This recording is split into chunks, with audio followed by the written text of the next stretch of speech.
U.S. President Donald Trump said he could consider destroying Iran's gas processing facilities if Tehran continues retaliatory strikes against Qatar. Global oil prices surged following attacks on key energy infrastructure. The U.S. Federal Reserve kept its benchmark interest rate unchanged for a second consecutive meeting, while still projecting one rate cut this year, as uncertainty grows over the economic impact of the ongoing Middle East situation. Back home, the National Assembly is bracing for a renewed clash over the ruling Democratic Party's push to reform South Korea's prosecutorial system.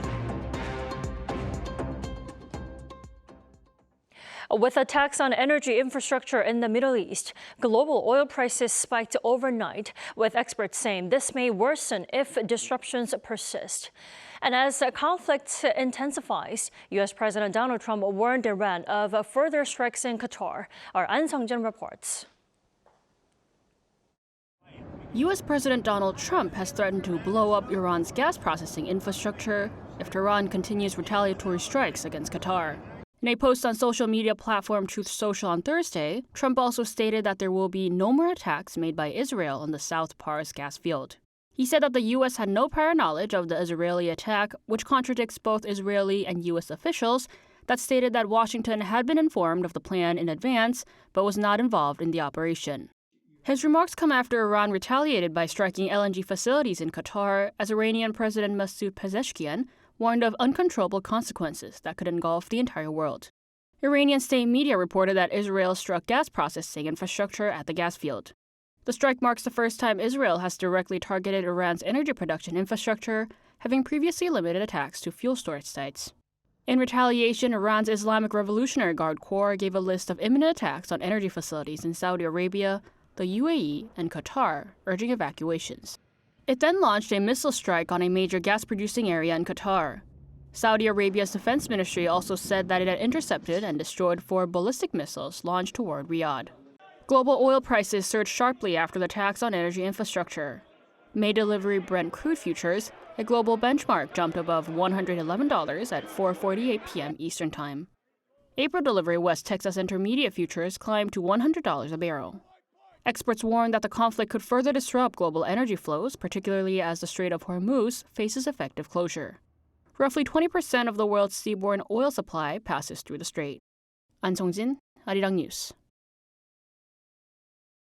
And as the conflict with Iran enters its third week, the U.S. is weighing a major expansion of its military involvement, including deploying additional troops in high-risk operations. Our Kim Bo-kyung shares the details with us. The Trump administration is considering deploying thousands of additional troops to the Middle East, according to Reuters on Wednesday local time. Options to reinforce operations in the Middle East include securing safe passage for oil tankers through the Strait of Hormuz that would be done primarily through air and naval forces.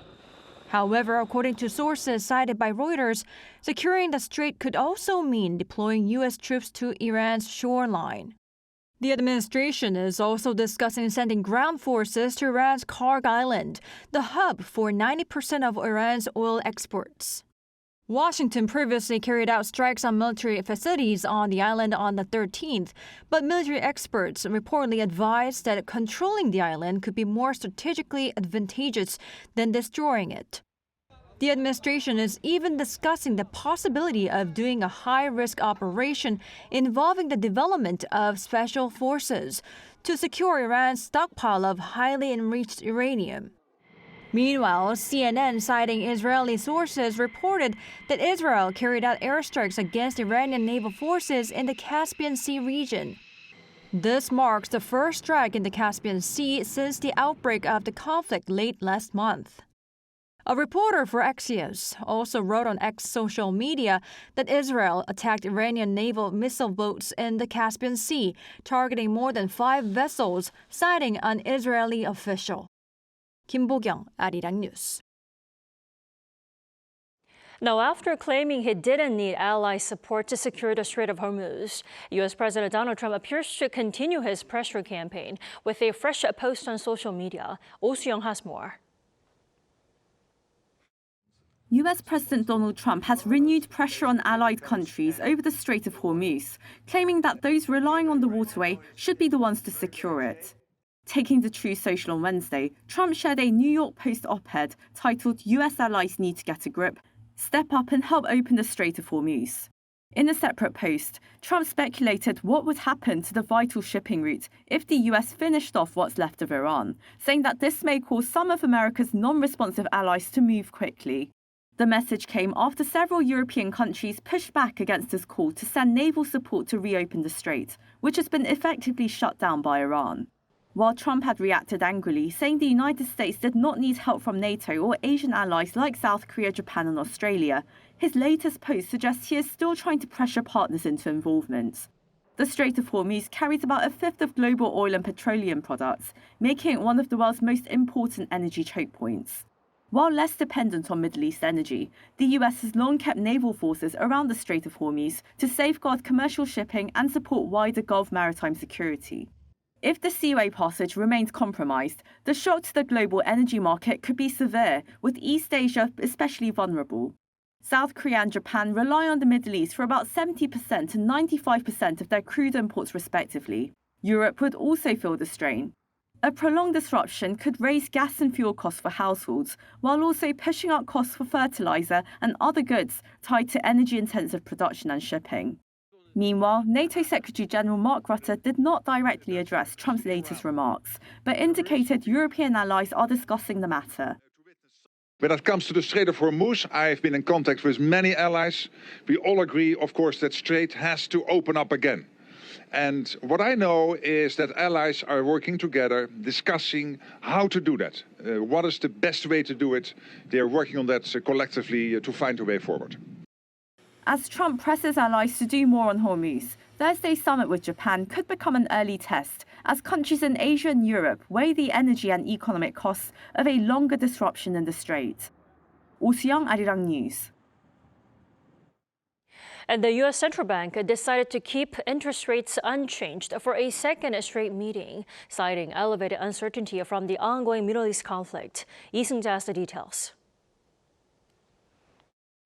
The U.S. Federal Reserve has held its benchmark interest rate steady for a second straight meeting, maintaining its projection of one rate cut this year as uncertainty grows over the economic fallout from the ongoing U.S.-Israeli war against Iran. At its two-day Federal Open Market Committee meeting on Wednesday, the central bank decided to keep the federal funds rate unchanged in the 3.5 to 3.75% range. Today, the FOMC decided to leave our policy rate unchanged. We see the current stance of monetary policy as appropriate to promote progress toward our maximum employment and 2% inflation goals. The move leaves the interest rate gap between South Korea and the United States at up to 1.25 percentage points. The decision also comes as policymakers face a difficult balancing act.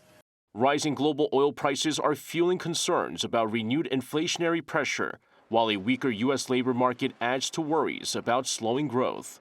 The latest employment report showed the economy lost 92,000 jobs last month. Despite the uncertainty, the Fed's updated median forecast still points to the federal funds rate being lowered to around 3.4% by the end of the year, signaling the possibility of a single quarter percentage point cut in 2026, unchanged from its December outlook. In its statement, the central bank warned that uncertainty about the economic outlook remains elevated, particularly due to developments in the Middle East. Officials said the implications of the conflict for the U.S. economy are unclear, but stressed they are closely monitoring risks to both sides of the Fed's dual mandate of achieving maximum employment and stable inflation at around 2%. Fed Chair Jerome Powell also stressed that higher energy prices are likely to push overall inflation higher in the near term. However, he cautioned that it is still too early to determine how lasting or severe the impact will be. When asked whether the Fed expects the current oil shock to be temporary, Powell said no one can be certain. He noted the economic effects could turn out to be much smaller or significantly larger than anticipated, underscoring the high level of uncertainty facing policymakers. Lee Seung-ja, Arirang News. And geopolitical uncertainty and higher energy costs are putting strong pressure on the value of the Korean currency. The South Korean won closed at $1,501 against the US dollar on Thursday, up 17.91 from Wednesday, hitting its lowest level since March 2009 during the global financial crisis. South Korea's stock market was also affected, with the benchmark Kospi falling 2.73% to close below 5,800. President Lee Jae-myung has called for the need to find stable energy supply lines as the Strait of Hormuz has been effectively closed. Speaking at a meeting with his aides on Thursday, he said the country needs to make desperate efforts to secure even a single drop of additional oil. The president also appreciated the UAE for its cooperation in helping South Korea secure 24 million barrels of crude oil. Presidential Chief of Staff Kang Won-sik has agreed with Abu Dhabi on the oil supply during his recent trip to the UAE. And South Korea is urging its citizens to quickly leave Iran, Iraq, and Lebanon amid the worsening situation over in the Middle East. On Thursday, the foreign ministry said it's earnestly urging Korean citizens to depart from the three high-risk Middle Eastern nations, as the security concerns are rising, especially with the deployment of Israeli troops to Lebanon and the widening scope of airstrikes and drone offensives. The ministry official also told the media that Seoul cannot rule out a situation where citizens and assets of U.S.-aligned countries may be targeted. There are currently around 120 South Korean nationals staying in Lebanon, while roughly 40 remain in Iran. Most Koreans in Iraq are business people employed by large construction firms, which are communicating with Seoul authorities on safety and evacuation procedures.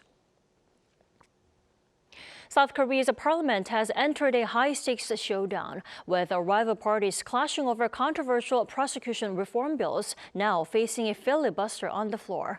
Our political correspondent Moon Hae-ryung follows this report. South Korea's National Assembly has entered a new phase of confrontation as the plenary session gets underway with a filibuster already in progress over a set of contentious prosecution reform bills. Lawmakers began deliberations Thursday afternoon with the ruling Democratic Party moving to put two key bills to a vote: the establishment of a new investigation agency for serious crimes and a separate public prosecution office. The proposed agency would be created under the Interior Ministry, taking over investigations into major crimes such as fraud and capital market violations, as well as crimes committed by officials across investigative and judicial bodies. Ruling party lawmakers argue the reform is essential to completing the long-standing goal of separating investigative and prosecutorial powers. This prosecution reform bill firmly upholds the core principle of fully separating investigations from prosecutions, including abolishing prosecutors' direct investigative powers while focusing on removing controversial provisions that have raised public concern. But the opposition strongly disagrees. As the bills were introduced in the chamber, People Power Party lawmakers immediately launched a filibuster. They argue that placing the new agency under the Interior Ministry risks political interference, particularly through personnel control, warning it could turn state investigative power into a tool of the administration. This is a reckless legislative push that could fundamentally undermine the country's judicial system, stripping investigative agencies of their independence and handing them over to those in power, effectively paving the way for a system that benefits criminals. Despite the ongoing filibuster, the Democratic Party appears determined to press ahead. Given its parliamentary majority, the ruling bloc is expected to end the debate after 24 hours and proceed with a vote, meaning the first of the bills could pass as early as Friday. Moon Hae-ryung, Arirang News.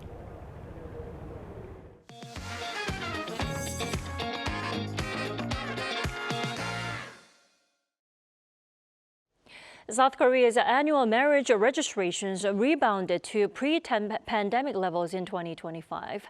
Now, this comes as a welcome news for a nation grappling with a low fertility rate, as the vast majority of births here occur within legal unions. Our business and economy correspondent Kim Do-yeon joins us in the studio to break down the latest data.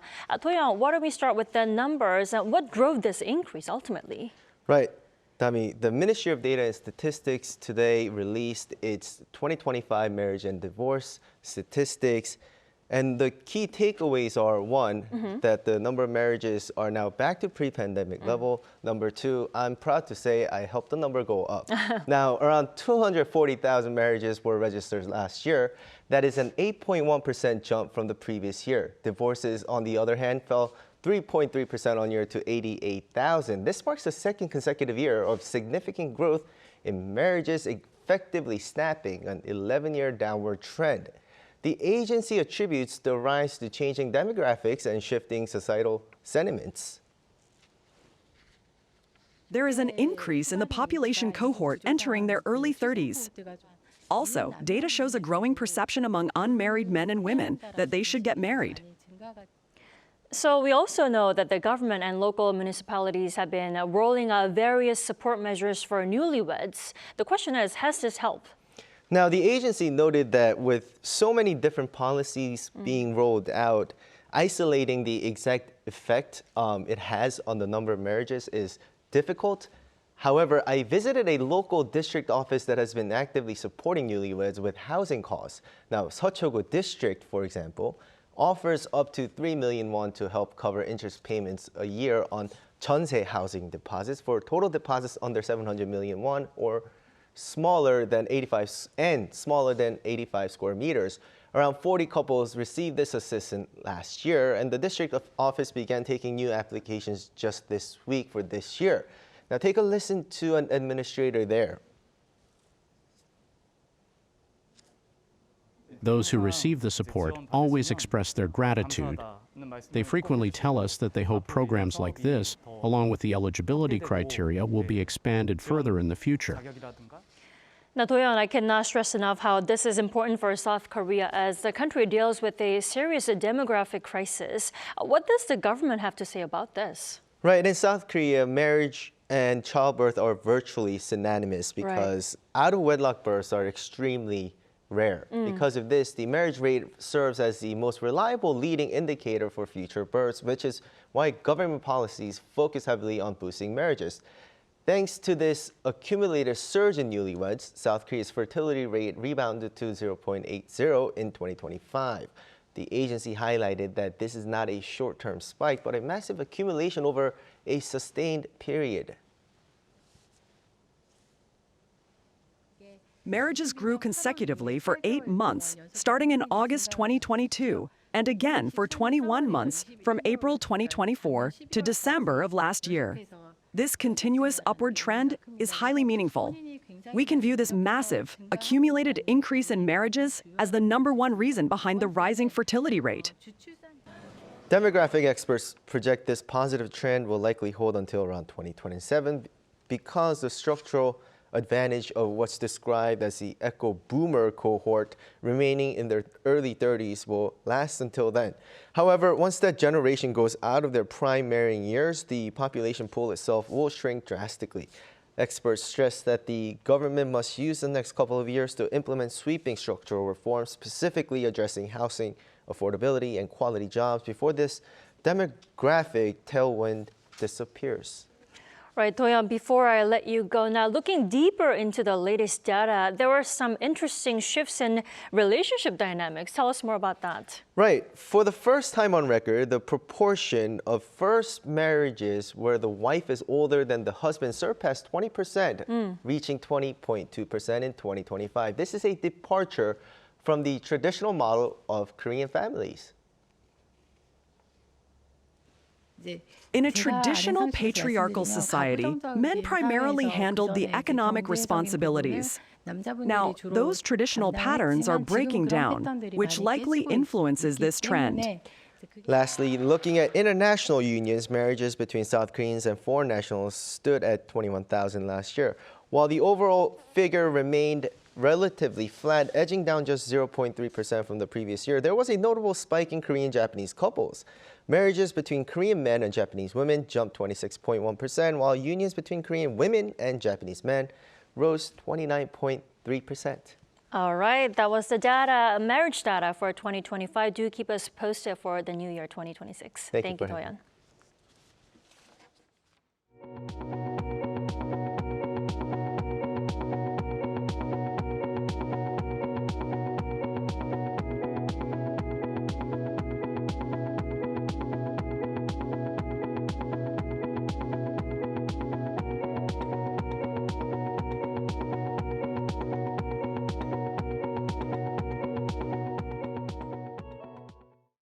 Since there are now only 2 days to go until BTS's Gwanghwamun Square comeback performance, the leader of BTS RM shared his excitement about meeting fans while also expressing his appreciation to everyone working to ensure a safe event.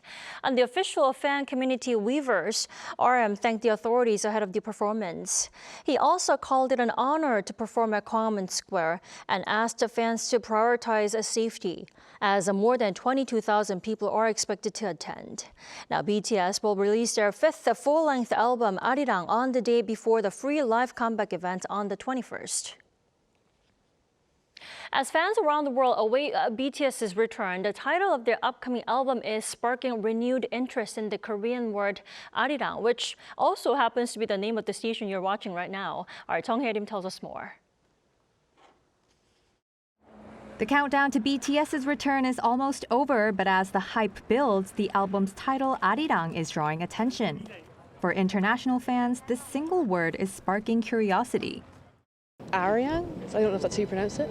It's like something to do with traditional music. Traditional Korean music. So their new album's called Arirang, but I'm not entirely sure what that means. I would assume it's something to do with like unity. Actually, I heard it's like a folk song of Korea. Because BTS is from Korea, of course they want to show to the world. During a recent Weverse live broadcast, the group's leader explained the thought process behind naming their highly anticipated album. 한국을 상징하는 무언가가 같이 들어가면 좋겠다라는 생각을 하다가 이제 아리랑이라는 키워드를 좀 불러오게 되었는데. With the release of BTS's latest album on Friday, many fans are wondering what Arirang actually means. So, what is the story behind this iconic melody? Simply put, Arirang is Korea's most famous traditional folk song. But for Koreans, it is much more than just that. Passed down orally through generations with countless regional variations, the song carries the universal emotions of Han, a deep sense of sorrow, and Hung, a resilient joy. Arirang is a song that symbolizes Korean culture and has been with us throughout our history and lives. It was the song our people sang to endure hardships in unfamiliar environments abroad. You could say this historical experience has led to our deep affection for it. What makes Arirang meaningful today is that it is no longer just a song of the past, but is being rediscovered and reinterpreted by a new generation. Experts say BTS is playing a crucial role in this ongoing evolution. BTS's choice of Arirang is an example of modernly expanding its value through music that resonates across race, culture, and social status. From a song rooted in Korea's past to a symbol reaching audiences worldwide, Arirang is once again finding new meaning today. Jung Hae-rim, Arirang News. In other news, here in South Korea, young people are stepping away from desk jobs to pursue new career paths. A growing number are turning to trades, reshaping the meaning of work in South Korea. Our Kim Jun-hong takes us to the scene. Energetic K-pop fills the air at a construction site. Working to the rhythm, Kim Kwang-yeon, now in his 30s, is a fourth-year carpenter. He left behind an 8-year career at a company to begin a completely new chapter. I worked in sales for years, but felt I had little control over my work and was just draining my energy. That's when I started looking into carpentry, to build a skill of my own. With an average age of 29, Kim's team connects with clients through Instagram, working mainly in trendy districts like Seongsu. They're bringing a fresh, youthful touch to the carpentry scene, redefining blue-collar work once viewed as tough and unappealing. As more young people turn to getting a trade, a quiet shift is taking place on the training floor. This vocational institute in Seoul is now becoming a new path for people in their 20s and 30s. Programs like these were, up until recently, mostly utilized by older people seeking retraining, but the rise in interest from younger individuals is evident in the numbers. In some courses, the proportion of students aged 15 to 39 has increased by nearly 18 percentage points in just 2 years. Since generative AI really took off in 2023, we've seen more inquiries from young people about technical training. The value of human skills has grown, along with demand for such workers in the industry.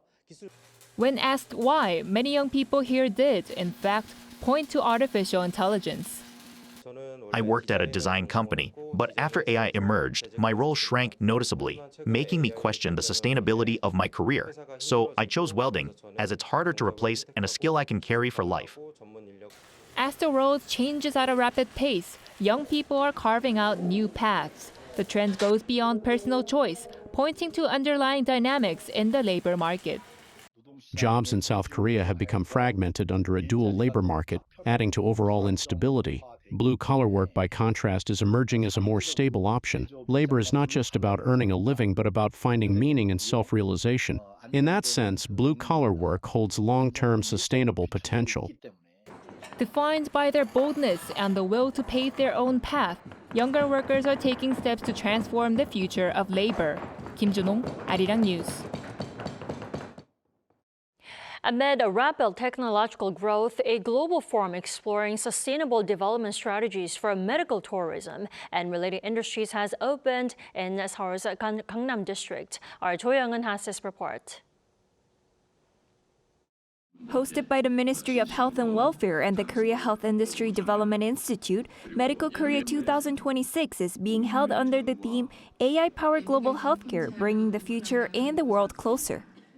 The event kicked off with sessions sharing global medical trends and examining how emerging technologies are reshaping the healthcare system. The opening presentation outlined concrete strategies to expand global network participation among medical professionals and leverage AI-based tools for communication. And all the great leaders that are in this room with us doing great things with AI. And that's what's needed more and more around the world. And I'm glad we're talking about it here in Korea because so many look up to Korea for what you do. Experts noted that while artificial intelligence is accelerating the globalization of healthcare, key challenges in cross-border medical services still remain. One keynote speaker emphasized that the next phase of global healthcare must move beyond AI toward a more accountable system built on trust between physicians. One of the most challenging things that we have in the real world care, for example, is the continuity of care to fill the gap, and that is the trusted physician network. And thankfully, when we speak of Korean physicians throughout the world. Another keynote speaker shared insights from participating in an AI-integrated clinical platform, highlighting its growing impact on the healthcare industry. We can contribute in shifting the focus on this aesthetic-focused field of medical tourism in Korea currently, and provide care for complex medical conditions, and with the introduction of the AI-assisted platform. Hospitals from around the country are running promotion booths here to showcase their medical services and build long-term collaborations. The showcase exhibition has introduced a wide range of services from AI-based skin analysis to personalized treatments and counseling. Another key pillar of the event was business meetings for networking between overseas patients and domestic medical institutions, designed to lead to tangible partnerships. Cho Young-eun, Arirang News.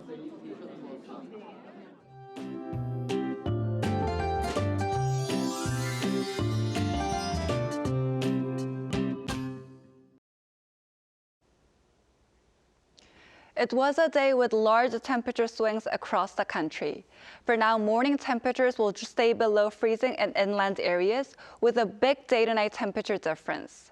Frost is also expected in inland regions. Today in central and Honam areas and expanding nationwide over the next couple of days. Meanwhile, from this afternoon through tomorrow afternoon, strong winds are expected along the east coast of Gangwon-do province, reaching up to 15 meters per second. Starting tomorrow morning, winds will strengthen over the offshore waters of the Central East Sea, bringing very rough seas. A gale warning may be issued, so please stay tuned for further updates. Tomorrow morning will be similar to today, with chilly conditions in inland areas, hovering around 0 degrees. Seoul will start the day at 2 degrees Celsius, Chuncheon at -1 degree, Gyeongju at 1 degree. Then by the afternoon, Seoul will get up to 14 degrees, Chuncheon at 15 degrees, Busan at 16 degrees. For now, no rain is expected, and we'll continue to see spring-like weather throughout the week. That's all for Korea. Here's a look at the weather around the world.